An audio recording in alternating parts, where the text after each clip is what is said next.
continue to be our custodian or the custodian of our oral tradition, our storytelling, our custom, our folklore. And we should give them credit for this. Right. Welcome to Oral Tradition and another adventure in Guyanese literature. And let's also welcome someone who believes in women empowerment, someone who is a cultural advocate, who is a storyteller, and not only that, someone who thinks about the impact of these things on our society. Welcome, Martian. Welcome to the program. Thank you. And thank you for getting my name correct.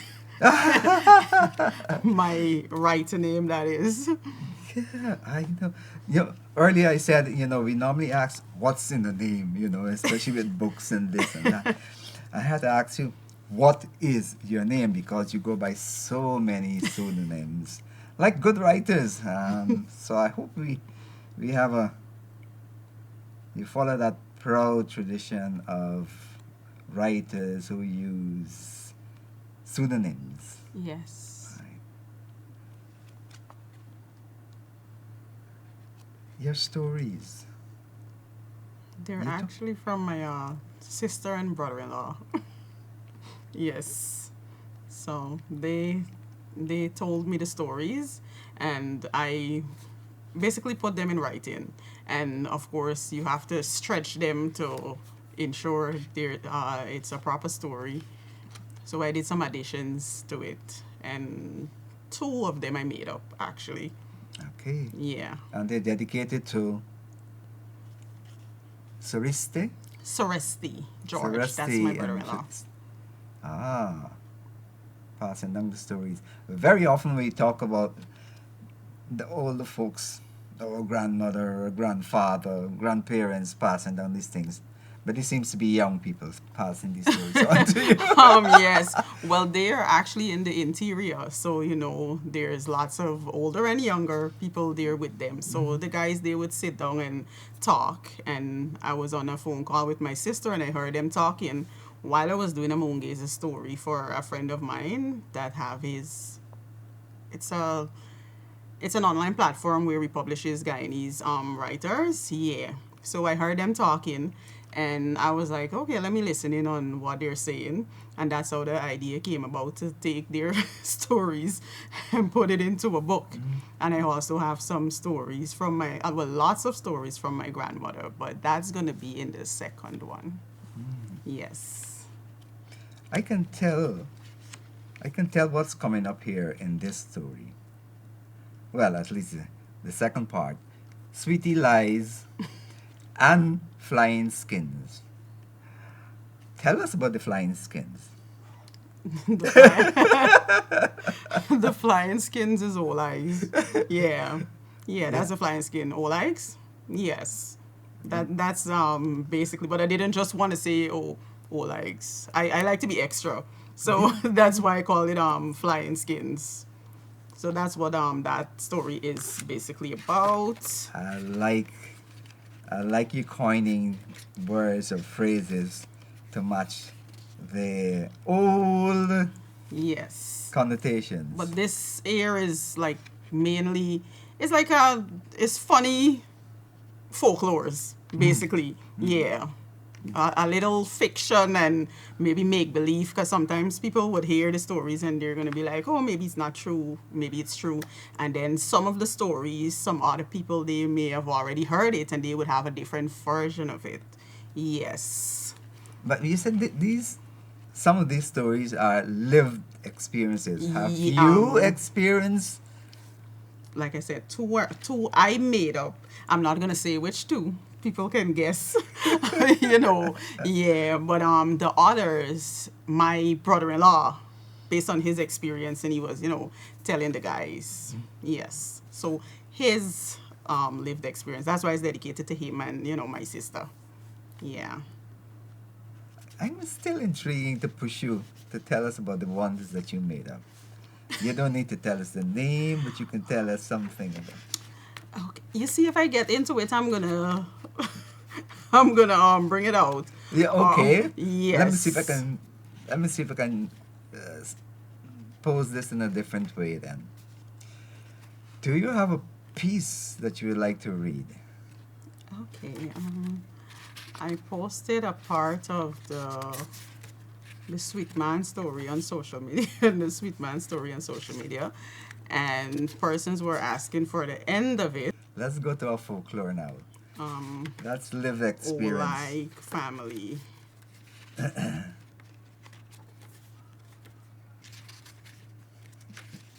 That this one is about a man moving to a village. He didn't know the girl he was dating was a Olag. The entire family actually were Olags. Yeah. So I'm gonna read part of that, the ending part where it Mm, gives the moral.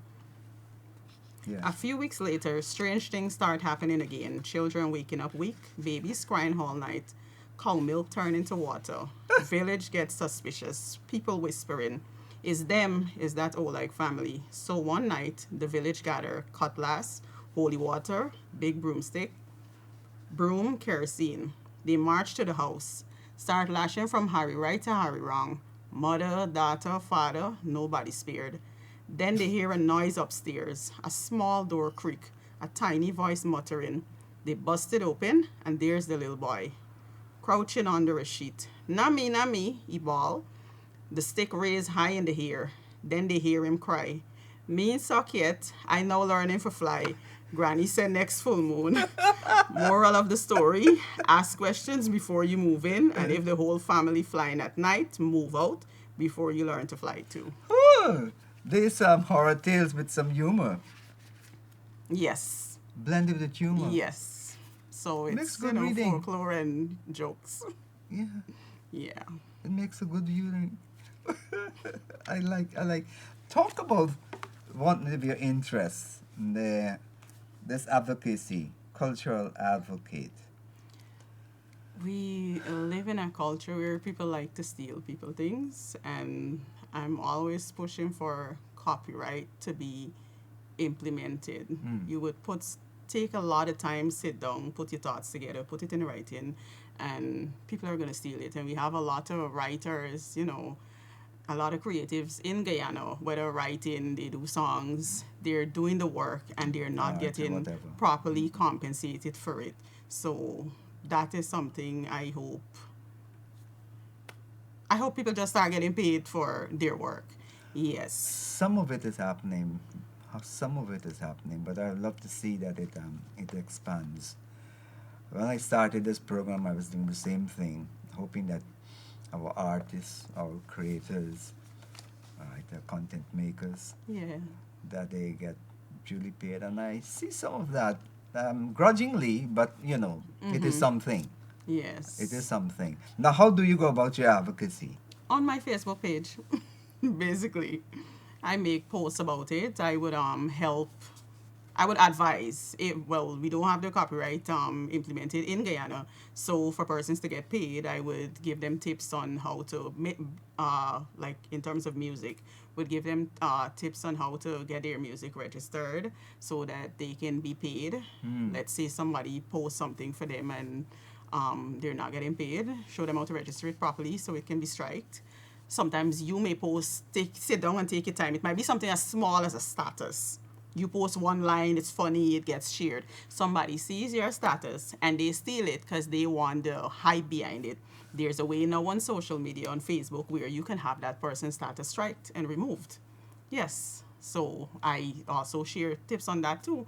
You just go and report it for copyright infringement on social media. So there's different, even though it's not implemented in Guyana, there's ways, as they say, stricter the government, wiser the population. Yeah, there's ways around getting things done. Yeah, the act is still there. Yes. The fine is puny. Yeah. And it's still there, and until we do, ever so often we will hear that we will do something about it. We never seem to be getting there. I Yeah. remember though, one of my first programs, 23 years ago, we dealt with copyright. Mhm. And I'm sitting here 23 years later. We Still haven't trying. we haven't moved we haven't moved like Barbados or Mhm. Jamaica, those guys. Right? You can see. Yeah. I think one of the main concerns that I've been hearing, people would say, okay, what's going to happen with the photocopy? It's funny enough that you're talking about copyright infringement, and people are saying, oh, what's going to happen with the photocopy industry? What's going to happen to those people that copies? What's going to happen to the people that do the push cards, the CDs? And I mean, that is the reason why you want copyright implemented. Yeah. So people can be paid, you can be respected and compensated. But then sometimes a lot of people, they wouldn't get songs to sing because a lot of their songs are, songs that belongs to someone else. But we have to start somewhere. I understand it's a win-win situation for everyone, for the creator, for the government, Yes. for the consumer. Everybody can gain from copyright. But I think we are afraid to move forward on it. Right? Change is like Could that. start gradually, start moving little by little. Don't have to rush everything. But then it wouldn't be a rush because, as you said, 23 years ago, you're talking about this. So Yeah. just need to get it done Yeah. because people need to be paid. You're investing and putting a lot of money into these things, and you're not in your own country. You're not compensated properly, and maybe with that too, we'll be at a place where we don't have to import, Foreign content. foreign content and all of that. Right now, we have lots of big content creators in Guyana, and they can be paid because you see there's restrictions because you're in Guyana. You would have to have somebody set up your platform in the U.S. so that you can be monetized. There's a lot to benefit. I've got to talk with you because I do put up a lot of content. I do put up. There's something I was to raise with you about the copyright, and but let's go back to your writing. Now you heard these things. What led you to the writing? Just like that. What was your reading like in your younger days? I actually did a lot of writing when I was younger. I used to do a lot of essays. That is actually one of the main sources or main ways I used to help out my parents, maybe unconsciously, when I was in, well, now I think they call it grades. Back then it was prep A and prep B and primary, this and that. Yes, I was in primary 2, and my teacher, then Miss Sue, there was a writing essay competition, and she, told me to write an essay, and I won. And then I got money for it. When I won, I got the prize money. So I was like, okay. I waiting to hear for more competitions to write. I did one in primary 4. Then the church had one, and it was like a scholarship thing. Wow. Where, yes. Yeah. And they paid for school. It was, then it was a lot of money. Wow. You had so much money left back. Congratulations. That's good. Well, my family big. I'm one of, it's about 17 of we. Yeah. So they had money leave back that my parents used to take, and buy stuff for my other siblings and stuff like that. But I'm not a vocal person. I like writing. That's how I speak. Yeah. I'm very antisocial. People might see me doing a lot of writing and what's not on social media, but in person, I'm not like that. I actually had to mentally prepare for this. Yes. So So that's where the writing came from.